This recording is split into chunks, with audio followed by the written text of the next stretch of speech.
Buli luvannyuma lwa myaka 5 ng'eggwanga lyolekera akalulu ka bonna wabaawo ensimbi ezibbibwa oba ezibulankanyizibwa mu kittavu ky'eggwanga oba Bank of Uganda.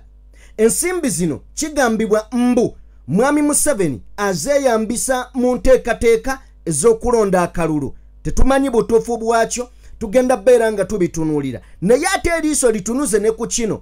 Buli luvannyuma lwa myaka 5 ng'eggwanga lyolekera okulonda oba akalulu ka bonna ababaka ba Parliament abamu wabaawo abafuna ensimbi ezitamanyiddwa butya bwe zibatuuseeko nga teziri ku musaala gwabwe nenne zibaweebwa nga zibulwako oluusi n'okunnyonnyola.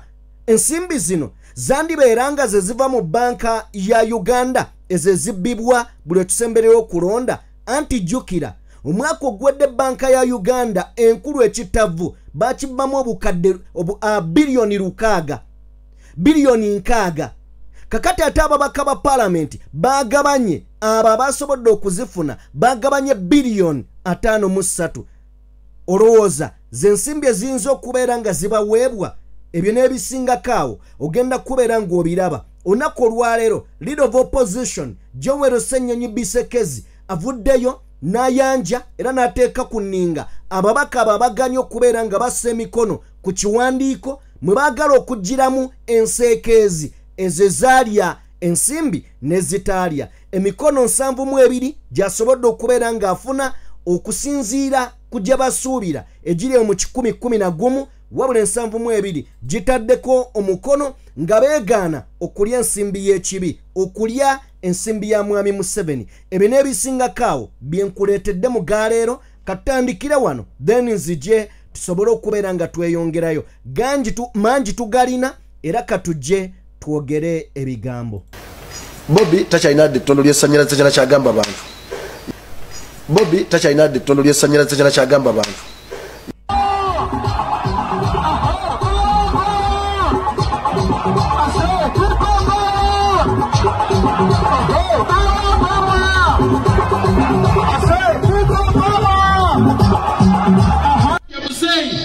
Ebintu bigenda kyuka mu kuwatuwa omuntu atuuka mufe. Eddie Kenzo tukusaba okkirize tumale okuyimba anthem President tumute. Baneesa banzikirize Museveni si kyangu kumulaba kamuyimbiremu. Muzimbe egaali ezigenda okuuma akalulu kaffe bwe munaabeera bangi tewali kye bajja bakolako. Bwe munaabeera bangi tebajja basobola. Njagala muve wano nga mumanyi nti ne bwe baba bazze kumenya kizimbe ne babasanga nga muli bangi tebajja kimenya. Ne baba bazze kwata muntu nga drone eze kwata muntu ne babasanga nga muli bangi tebajja mukwata. Ne bwe baba bazze kubba kalulu ne basanga nga muli bangi tebajja kabba. So mubere organized. Muve wano mugende mu charging abantu bammwe.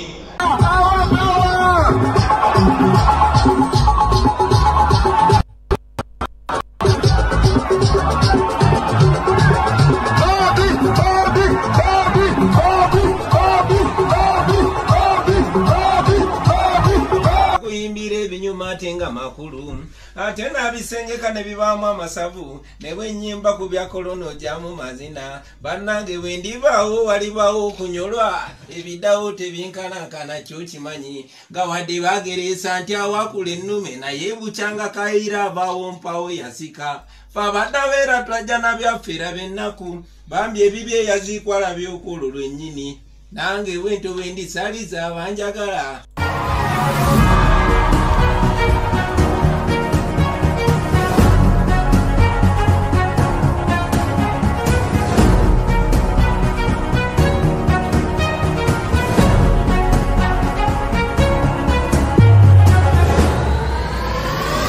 Boterev mbanirizaako buli omu gy'osinziira okubeera ng'otugoberera abali mu bitundu by'ensi eby'enjawulo. Mwebale nnyo, mwebalire ddala, ekyokola kya muwendo era tojja ng'okwo. Nyongera okwebaza buli omu agenze mu maaso n'okubeera nga mukadde kano oteekako omukutu guno. Webale nnyo, webalire ddala, nsanyukira wamu n'abafunye ebirungi mu lunaku olwaleero kyokka ate ne nnakuwalira wamu n'abo abagenze mu maaso n'okubeera nga mufuna ebizibu ebitali bimu mu lunaku olwaleero njagala kubasaba nti togwamu maanyi olunaku oba obulamu bwo tebukoma leero bukyeyongerayo kale n'ebirungi bingi bijja togwamu maanyi ate gwafunye munnange vunnama ku mavivi weebaza omutonzi kubanga si gwe wanjawulo bangi abakola n'okukusinga ng'era bassaamu amaanyi mangi n'obudde bungi tebafunye nga ggwe wookoze leka kwemanya lya ntolowooza nti gwasinga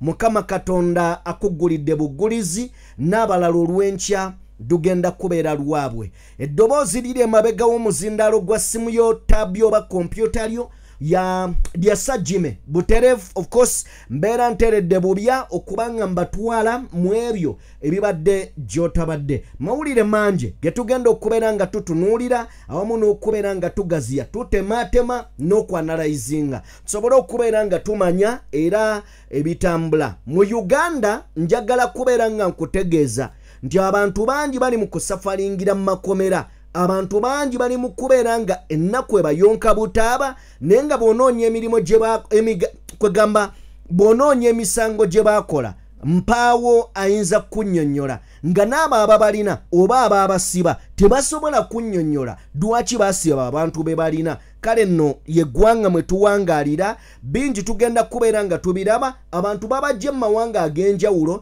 nga babalanga ebyobufuzi ne babasiba tugenda kwetooloolera nnyo ku nsonga eziruma eggwanga okusinga ebirala byonna ewatali kubeera nga tulwawo njagala kubeera nga ntandika butereevu nnyo n'akamu ku butambi bwe njagala tusooke tube nga tutunuulira akamu ku butambi njagala kutandika ne kano mujiddewa Robert Dobas ejja kukola genda ku TikTok ogirabe yakoze dda waliwo gwe nalabye blogger amaanyi wano Mr. Lukaga leero agenda kwebaka bulungi azemu nanuuna kutusanyalaze yagambye ati mwami Lukaga leero agenda kwekusula bulungi azemu nanuuna kutusanyalaze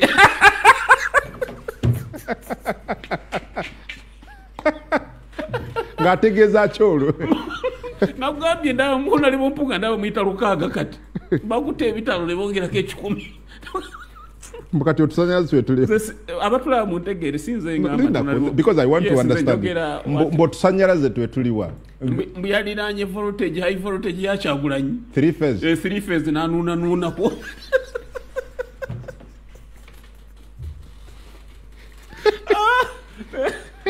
abana banupu bano tebaligenda mu ggulu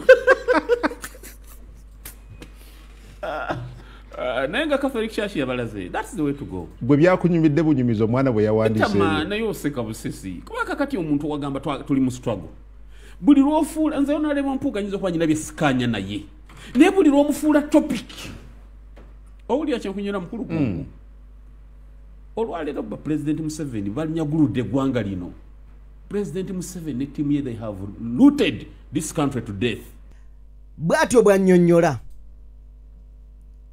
waliwo ebiseera bwe tutuuka oli n'ayogera ne bagamba nti okwogera ennyo oluusi oyogereramu ebitagasa naye Munyagwa according ku ye atusiigira ekifaananyi nti however much Mpuuga yabba naye akkiriza nti yabba nene wankubadde nga yabba Bobi Wine yandikiwumbye n'atakireeta mu mawulire ne babisootingira eyo ndowooza ya Munyagwa njagala tuwulirize Munyagwa waliwo ekintu kye njagala okutuusaako nti abamu ku bantu abali mu opposition bagabana bulungi endowooza n'abali mu NRM era nga bakkiriziganya njagala tugende mpola tusobole okubeera nga tutegeera kati katuwulirize kana akatambi nako ka Munyagwa njagala tukwate mpola ebihona lebo Kyagulanyi tabisobola ebyo yali abisobola Besigye bamwanga Kivumbi ne bampuuga bamuleetako amama Mbabazi ojjukira bulungi twali nabo ne batwefuulira twatula nabo paka saa 8 ogw'ekiro Kivumbi abo nga tulina mu Air Force ne batwefuulira ekasanga ati ne bavuma ne Besigye ne bamulengeza ne bafuluma ne bagenda ne baleeta Mbabazi ona ne bamama Mbabazi naye Besigye bwe yali anoonya akalulu n'atuuka e Butambala nga Mbabazi tumaze omukuba aweddewo Kivumbi yabukira laale ya Besigye neera Besigye n'amuleka. Besigye yabanga w'amaanyi naye nga bw'atuuka mu Buganda muno asangamu abatali babiina be bannamboze baani n'abaleka. Besigye yayita kolagana na Nabiira ne mu kalulu ka 2016 mujjukira baatambula ne Nabiira mu mmotoka embwe bati. Honorable Kyagulanyi abulamu okwawula struggle ennene ku buntu obutonotono buli petipeti. Nomanya nti olwa struggle ennene kituufu onabye essimu yange wali. Kituufu some of these issues bituufu. But olwa struggle ennene n'obala ebifaananyi ebinene bino n'obireka. Munyagwa mugati gwa bata ekimu ku bifaananyi byali mutusigira nti Bobi Wine oba NUP okulumba mpuuga nga B5 kyali tekyetaagisa. Ekyo kyali kya munda era balina okuzibira mpuuga bamuzibire olw'ekyo kye yali akoze. According ku Munyagwa agamba nti kano kaali kantu katono nnyo nga tekeetaagisa mpuuga kubeera nga Bobi Wine kubeera nga alemera ku mpuuga. Mu bigambo byakulaga nti Bobi Wine oba NUP eyogera nnyo ku mpuuga erese struggle NUP egyerabidde egirese neefokasinga ku mpuuga nga n'empuuga gwe bafokasinzeeko bamufokasinzeeko ku nsonga ennafu ey'obusente. Oye Munyagwa be bannabyabufuzi betuze tubeera nabo era bamuleeta ng'omugezi bamuleeta ng'omumanyi bamuleeta ng'ow'enjawulo ku TV ajje ayogere ku by'obufuzi. Naye bino ebintu abantu balina bitegeera nti however much mpuuga yakwata ebitaano, yes yabikwata naye yabikwata mu mutima ki. Jjukira nnyo ebigambo bya Bobi Wine nti twali mu campaign nga tunoonya akalulu naye ng'ennaku z'omwezi 26 omwana bamutomera n'afa ne tuwummuzaamu tumuzike ng'ennaku z'omwezi 27 tumuzike ng'ennaku z'omwezi 28 okategedde ne tumuzike ennaku z'omwezi 28 nga 29 mpuuga yali ne mwami Museveni nga bateesa. Ulira ono afudde oli ali mu kuteesa n'atassa omwana kubanga abasirikale be baamutta ng'ennaku z'omwezi 3 ate bakwata campaign team ya Bobi Wine yonna. So bano we baba boogera batunuulira 5 nenja kuwa ekyokulabirako. Omukyala bw'abanga anoba maka dwanobye si lwaba yanoba. Dwanobye aba yanoba dda emyezi ng'esatu oba omwaka n'emyaka 2 naye akuŋŋaanya obusungu ne bujja nga buwera ebyo ebimuleetera okwennyika emmeeme ne bijja nga biwera agenda okusetula ekigere ng'ajjudde.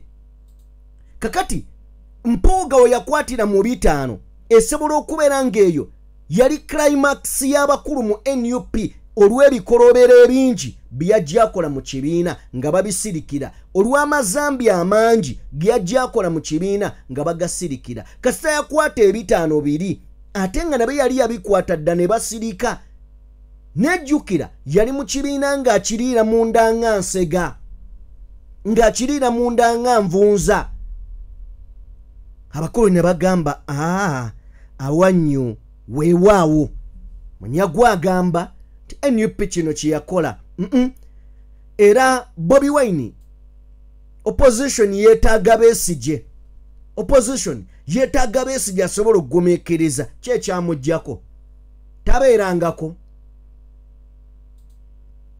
Nze ebimu ku binnuma be bantu okubeera nga banenya olinaanenya omuntu amaze mu byobufuzi emyaka 5 nga mwe mubadde ku opposition emyaka 2 3 ne munenya ow'etaano nga bw'abalemezzaako mwami Museveni newuunya obwongo bw'abantu obumu bwe buba bukola.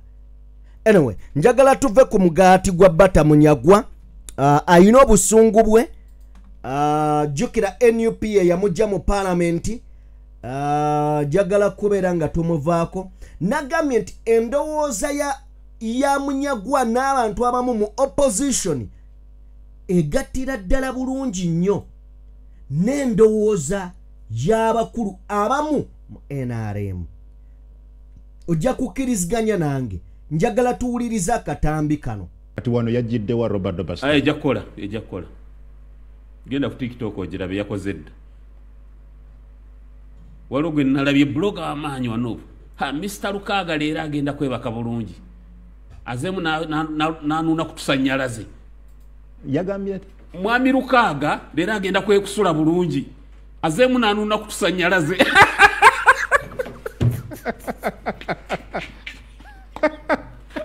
ngategeeza kyolo nagambye ndaba muna ali mumpuga ndaba muyita Lukaga kati bakuta ebitalo ne bongerako 10 mbakati otusanyalaze twe tuli abatulaba mu ntegeere sinze ngamba because I want to understand mbo tusanyalaze twe tuliwa mbuyaliranye voltage high voltage ya Kyagulanyi 3 phase 3 phase nanuuna ko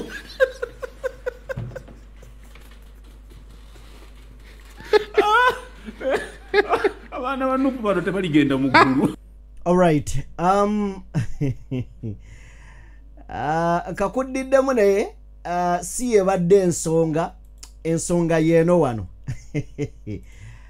Puga yanoonyeeko ku masannyalaze naye musajja wattu katuwulire tinkasimire munafu si munafu kubanga twali nga twagala kumunafuya nekigaana naye ne tutagetinga akafu.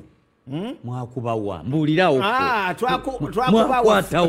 twakubawa fu wano omwagabira akagundi twakubawa fu tetwakwata bulungi naye tuleke managing nup muli process is business in progress.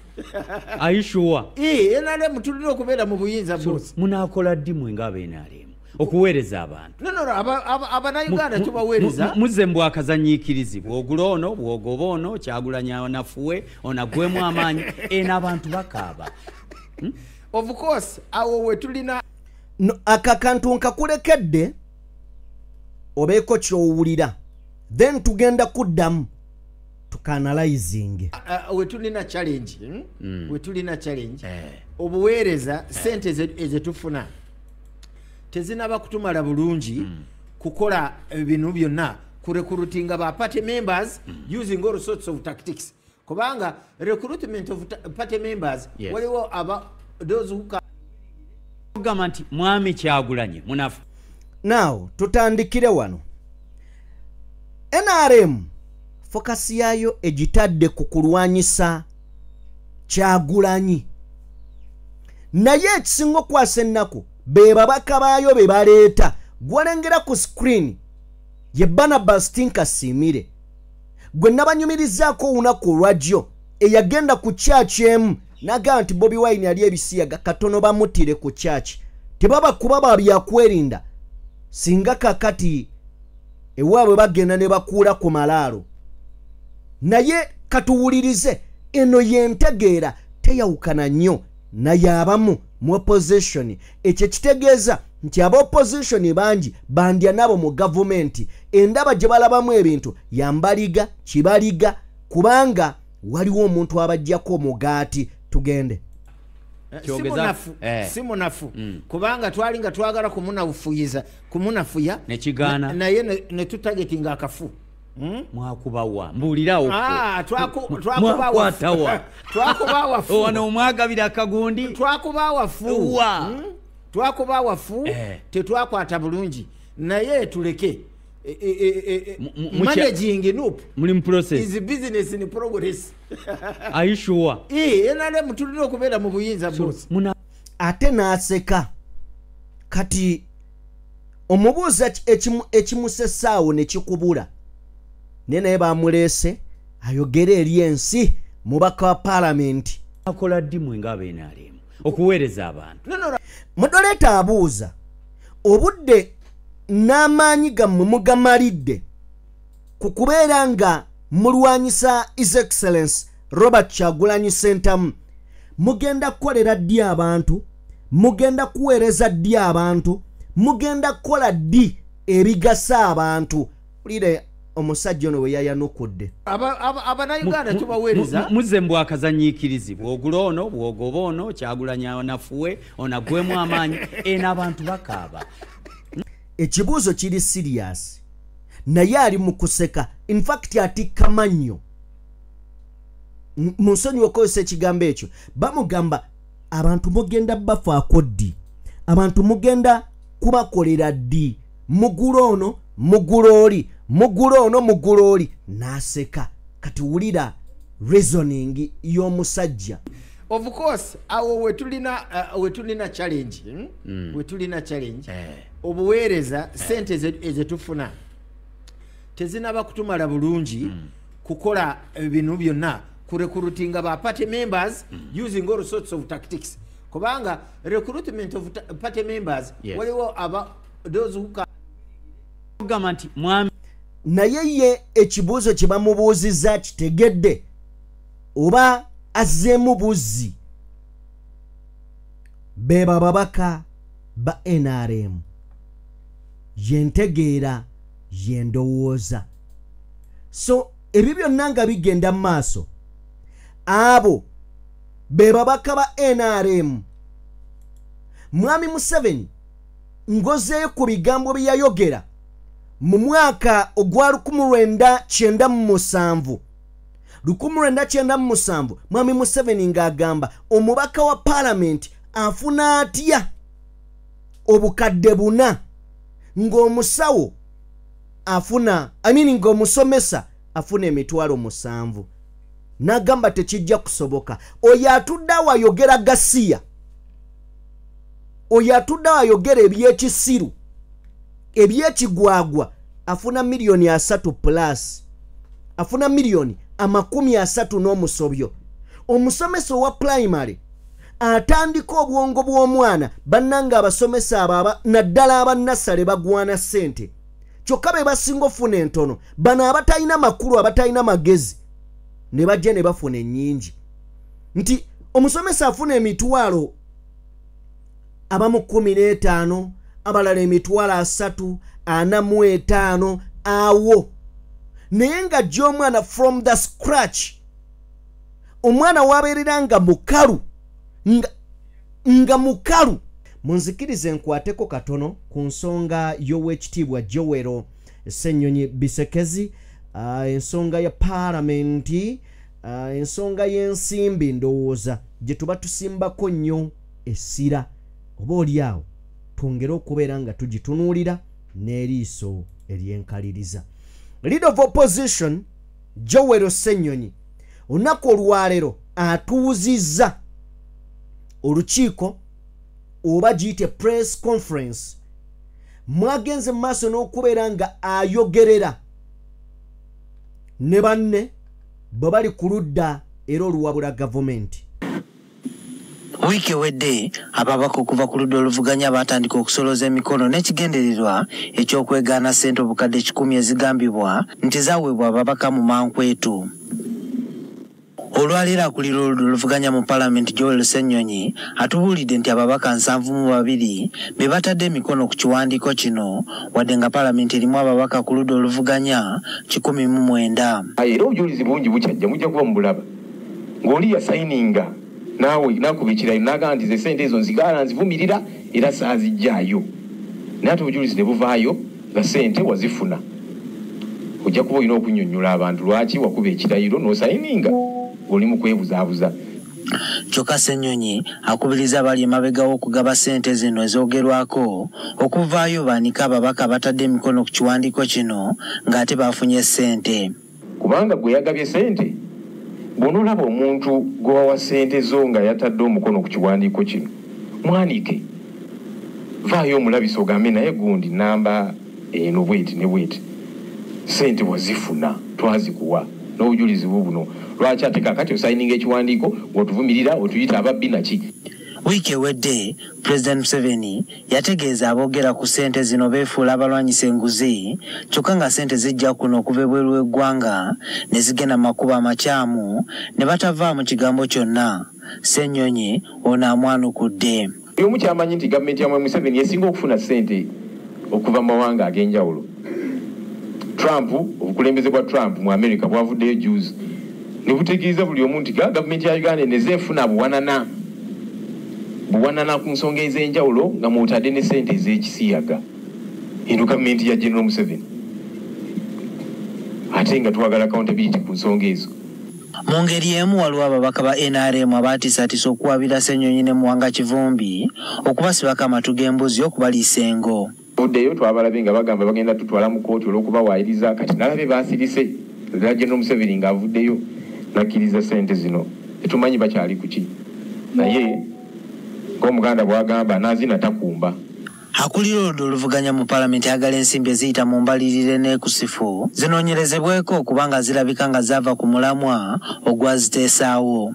Tetugamba nti zino ssente zebabba mu ngeri eri organized corruption kubanga zino ssente tewali azi-auditinga n'abalina okuzi-auditinga tebakikola akatiimu akalina okukikola. Kigambibwa nti ssente zoogerwako zaali za kusiima ababaka okuyisa etteeka ku mwanyi ssaako n'okubategeka okukola ku bbago ly'etteeka erya UPDF erigenda okwanjibwa mu Paalamenti akadde konna. Ye Joel Ssennyonyi era saagala tulekeyo omubaka amanyiddwa nga Honorable Nambooze Bakireke naye alina obubaka bwe wano.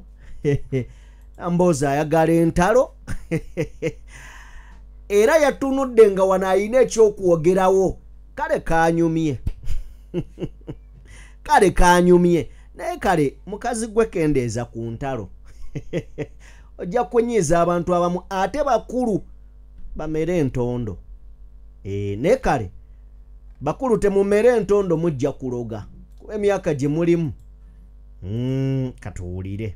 Omanyi President yatudde wakati bw'ati eno mpuuge naani mwe muddeyo ntunulire babu omusajja babu yakubye engalo yatuuse n'ekiseera n'amukoonako n'amugamba gwe genda Nabagereka akuubira ye yamukonye nako manyi Nabagereka yakyusa alabe ku Kyagulanyi akubisa abantu enduulu etasirika ne bagiddamu emirundi esatu nga bagitandikanga luyimba ne bagimala ne bagitandikako oluyimba ne bagiddamu ne bwe yakyusa bw'ati ndowooza Kyagulanyi ne musajja wattu ekitiibwa kyabadde kimuyitiriddeko bakuye yamukonyeko tiwali Nabagereka wuuli akukubira jambo ate omukulembeze waffe n'atukola bulungi n'awa maama wa Buganda ekitiibwa kiyitiridde.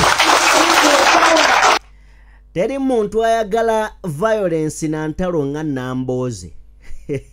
Neweebuuza kati Babu gw'olengera y'oyo ali next ku president eri waliyo mpuuga ono Engineer Babu musajja wa NRM y'omu ku ba critique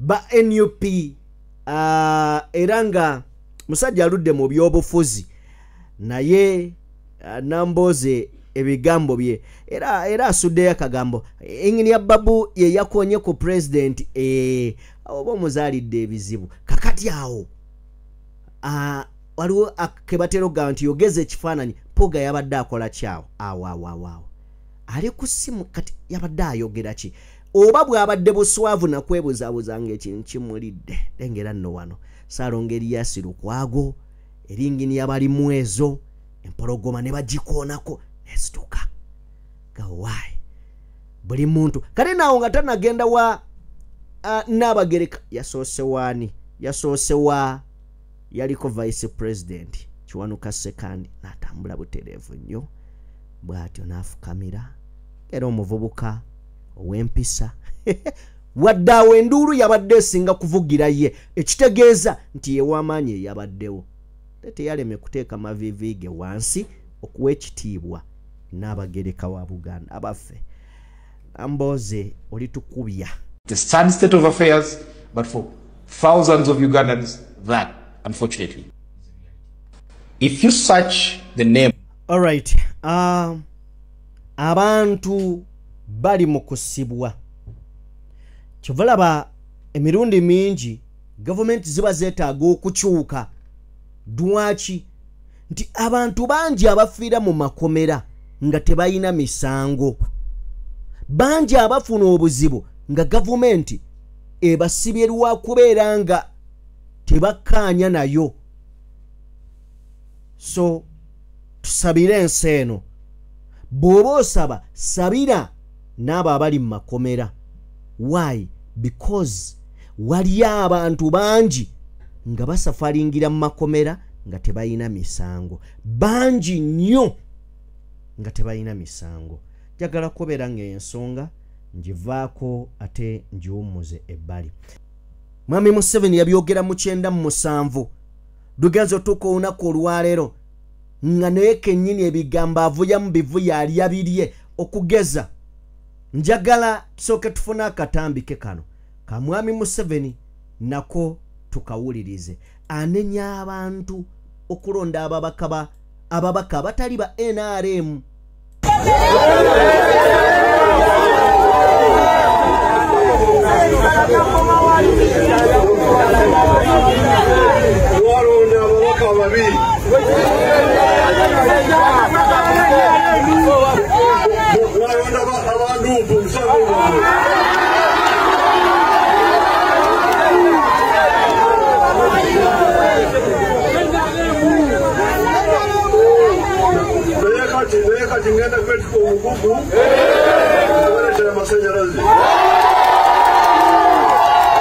Oye Mwami Museveni anenya abantu okulonda NUP era nga abalaga direct nti temulina masanyalaze kubanga mwalonda NUP.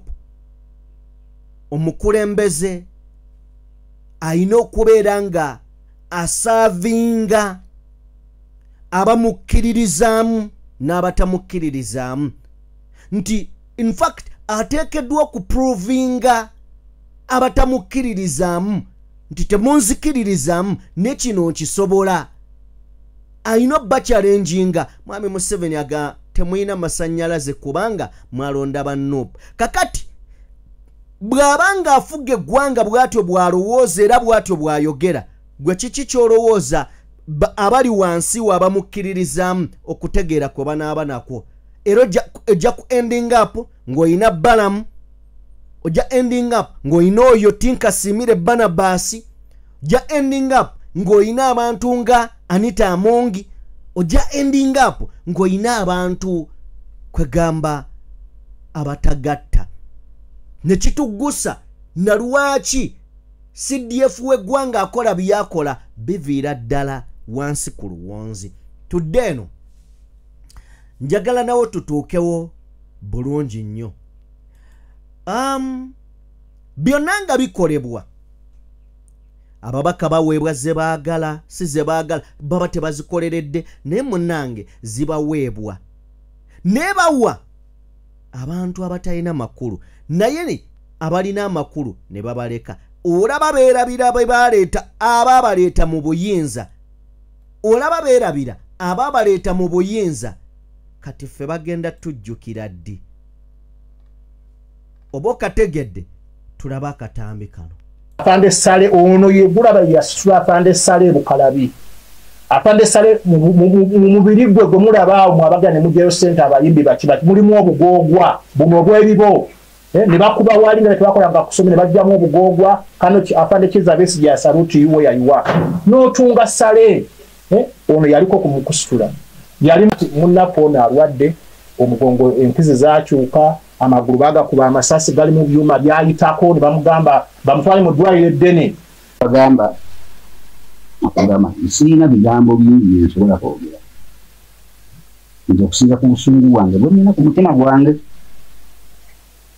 kye tufunye mwatulimba bingi ne tuguma tulwanya entalo zonna bafande Kagame bali safe bagalanga babo bafa balituuse ewaabwe bakabira babo tubatuusizza but we abakozesa amaanyi gaffe gonna we are like rats we are dying like rats n'olwekyo President Museveni ba generals CDF mwenna ba minister bali concerned bafande gimu mwezi mujjukire mwali tunabira ku bitogo tulya maliba wamu bafande kayo tafe twalyanga omutokoto wamu ba president abaliko balutwabe twajjako mutabani we Okero Oryema minister is a foreign minister munene sente nyingi abaana bobote bakaki bakena baba walabe simanyi bakyala baabwe ba Omongi bagagga ne kati ffe tuli wano nga mutulaba embera gye tulimu yeeno muganda wafe ali mu kalumu kamu mitwalo 10 azinoonya nga taziraba obwaba bwe tutigera mu office z'abaluwero abaziwanako tebatuyamba tubikolako President anafuna sente 40 years anafuna sente n'olwekyo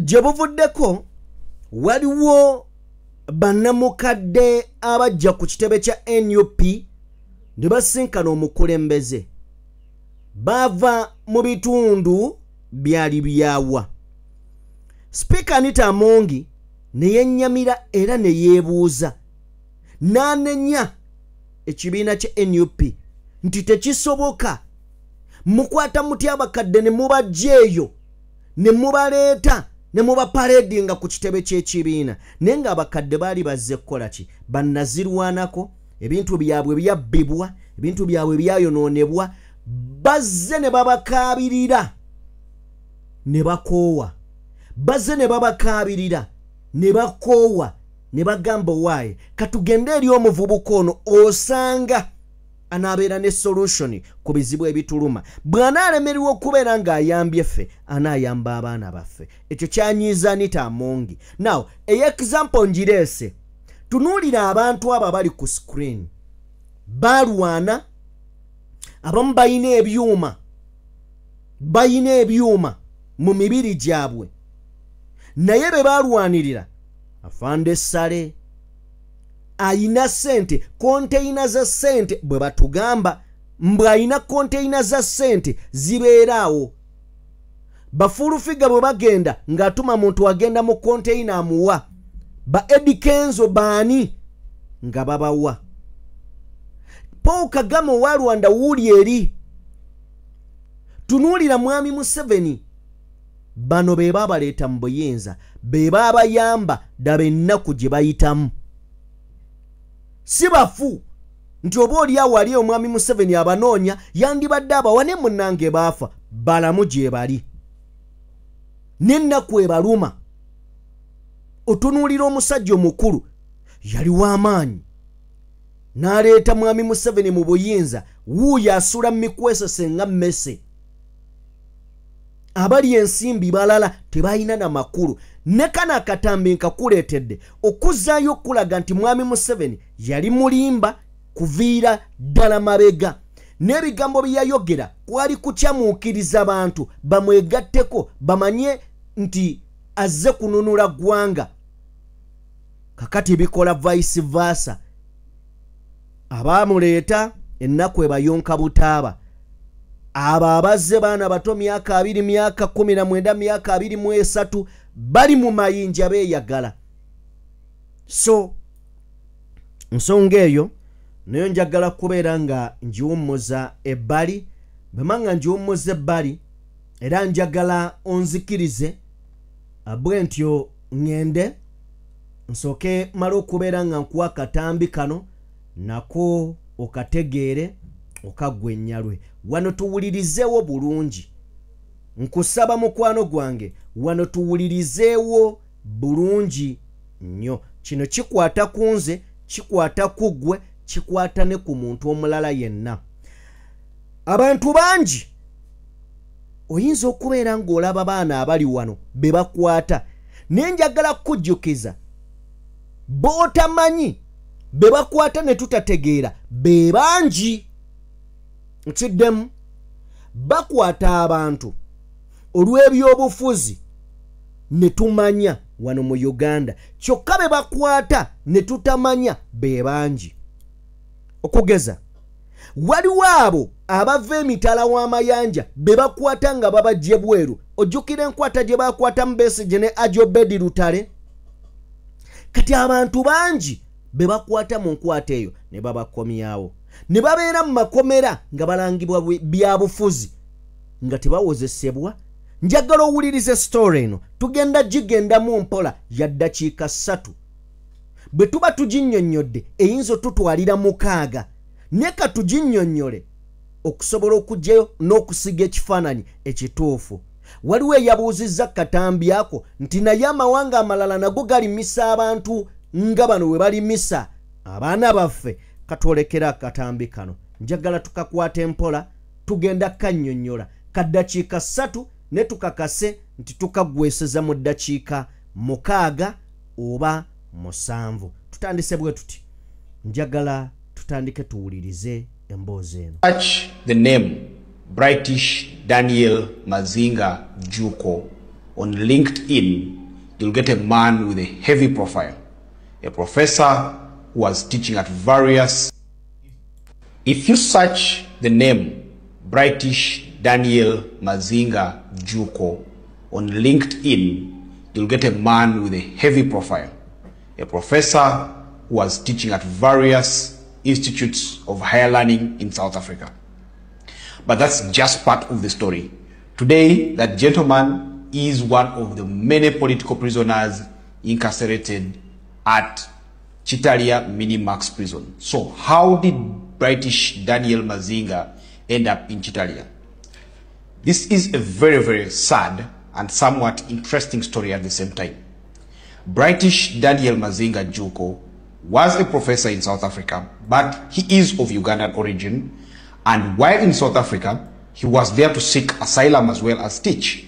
But he remained critical of the Ugandan government and its overreaches, especially in the area of human rights. Omwami oyo atunnyonnyola ku Professor Daniels. Gwatunnyonnyolako Professor. Era atunnyonnyodde n'atugamba nti abadde asomesa mu ssettendekero omu mu ggwanga erya South Africa. Negye buvuddeko yakwatibwa. Tuddeyo emabega atugamba nti ono yadduka mu Uganda n'addukira South Africa okubeera ng'afuna asylum. Ng'entabwe yonna eva ku ki? Eva ku bulamu bwe bwali mu matiga olw'okulwanirira eddembe mu Uganda kyafuuka ekizibu, era n'amaliriza ng'adduse mu ggwanga awaŋŋangukidde mu ggwanga erya South Africa. Mu South Africa kakati story etandise. While going about his work one day, he received an invitation, ostensibly to give a lecture in Kenya. So he boarded a plane, flew to Kenya, and whilst in Kenya, he, just like Dr. Kiza Besigye, bakunnyonnyola bakugamba wakati mukola emirimu gye egy'okulekcaringa abayizi ku ssettendekero omu, yafuna invitation ku email ng'ayina gw'ayina okujja okusinkana mu ggwanga erya Kenya. Bw'atyo yakwata ennyonyi n'ayolekera eggwanga erya Kenya. Bw'atuuka e Kenya bakunnyonnyola nti nga bw'olaba Besigye bwe baamukwata naye bwe baamukwata kyekyaddako. Was abducted, driven across the border, Uganda's eastern border that is, late in the night, and taken to what was then the chieftains of military intelligence. Omwami ono bw'ajja bamuwamba, cause kuno si kukwata. This is non arrest. Bamuwamba. Era ono omukulu akozeseza ekigambo abduction, abducted. Was abducted.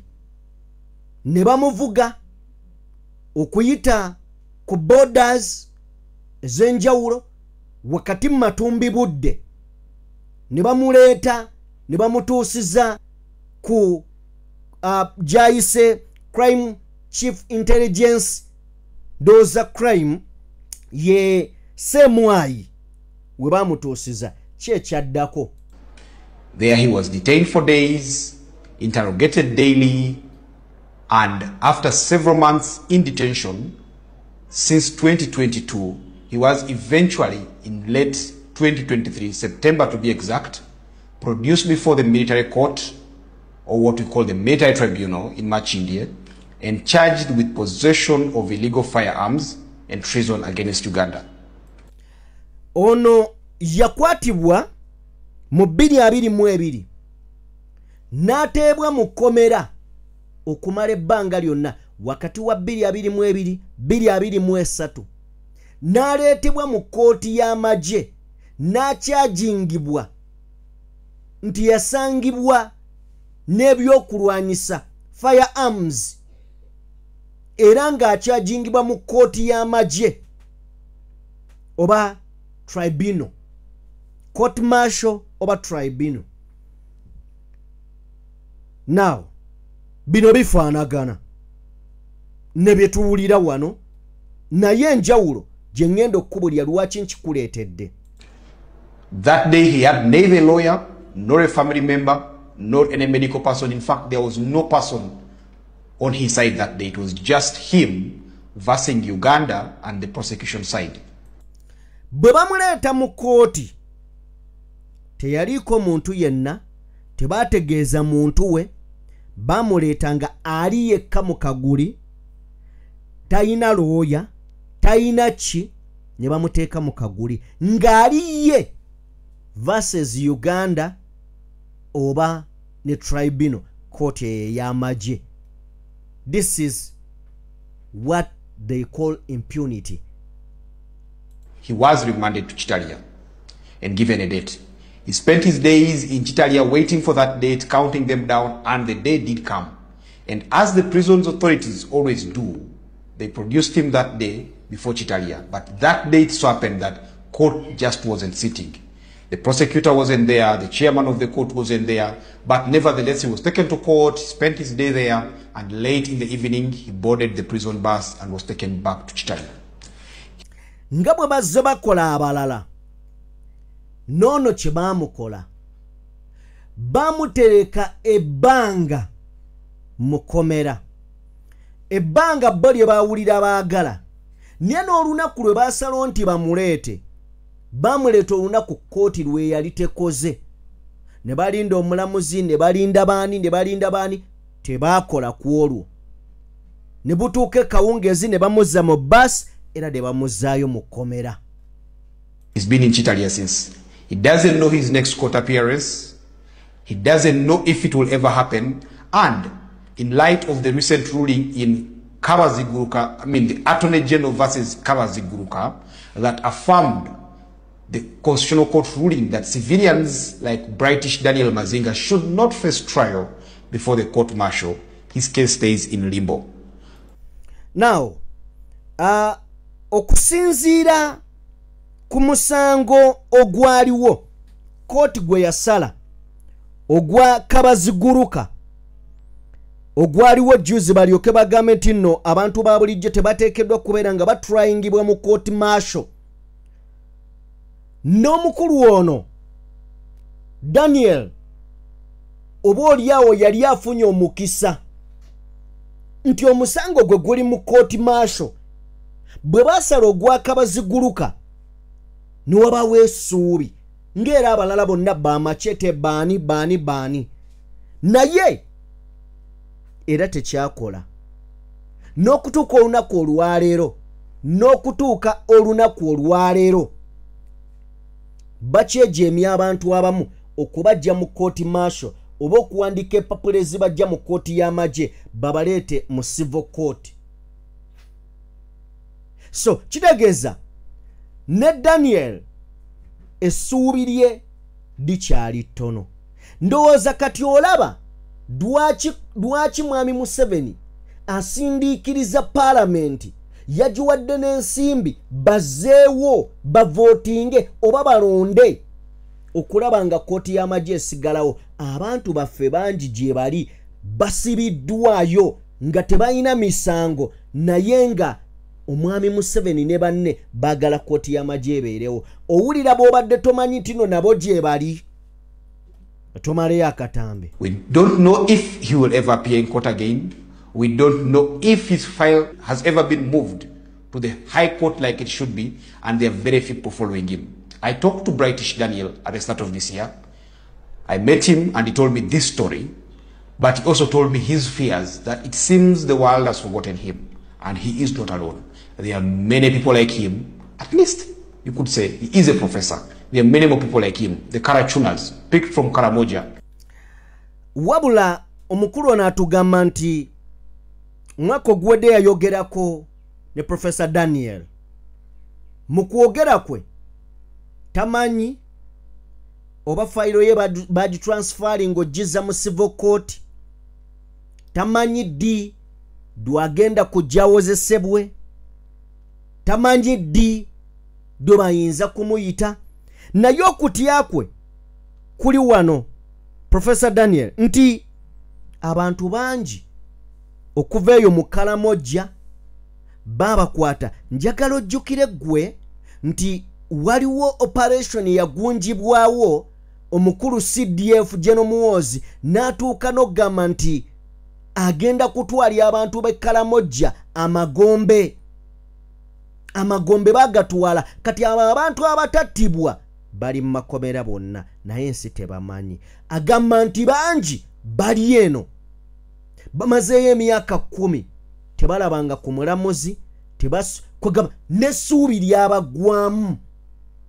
People picked from as far as Zombo, part of West Nile, and brought to Chitalia, who have spent some of them as many as 10 years.